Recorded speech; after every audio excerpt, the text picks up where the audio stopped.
16, 17, 18, 19, 20 এখানে 10,000 টাকা আছে। মানবিক কাজের মাধ্যমে পরিচিতি পাওয়া সাবেক পুলিশ সদস্য শওকত হোসেন এবার ভোট যুদ্ধে নেমেছেন। আসন্ন জাতীয় সংসদে নির্বাচনে নোয়াখালী 5 আসন থেকে নির্বাচন করবেন তিনি।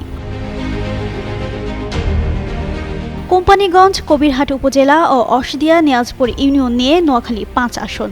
এই আসন থেকে জনতার দলের প্রার্থী হিসেবে নির্বাচনী লড়াইয়ে অবতীর্ণ হয়েছেন মানবিক শওকত হিসেবে পরিচিত সাবেক এই পুলিশ সদস্য। তবে নির্বাচনী প্রচারণার সময় তিনি অনেক মানুষকে টাকা দিচ্ছেন। এভাবে টাকা বিতরণ বিধি লঙ্ঘন করে কিনা এমন প্রশ্নের জবাবে তিনি বলেন, নির্বাচনকে তিনি গুরুত্ব দিচ্ছেন না। বিসওয়াক্স আর ভিটামিন ই সমৃদ্ধ স্কোয়ারের ময়শ্চারাইজিং মেরি লিপ কেয়ার, এবার হাসুন প্রাণ খুলে। আগে থেকেই তিনি অসহায় মানুষের পাশে দাঁড়ান, তাদের সাহায্য সহযোগিতা করে আসছেন। এখন যদি এসবের জন্য নির্বাচন থেকে বসে যেতে হয় তাতে কিচ্ছু যায় আসে না।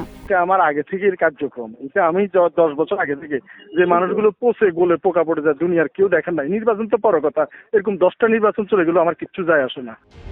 এদিকে এ ধরনের কোনো অভিযোগ এখনো পাননি বলে জানান নোয়াখালীর সহকারী রিটার্নিং কর্মকর্তা ও কোম্পানীগঞ্জ উপজেলা নির্বাহী কর্মকর্তা মোহাম্মদ মাসুদুর রহমান। অভিযোগ পেলে বিধি অনুযায়ী ব্যবস্থা নেওয়া হবে বলেও জানান তিনি।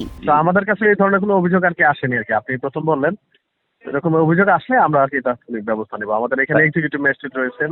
জিন্নাত আরা ঋতু, যুগান্ত নিউজ।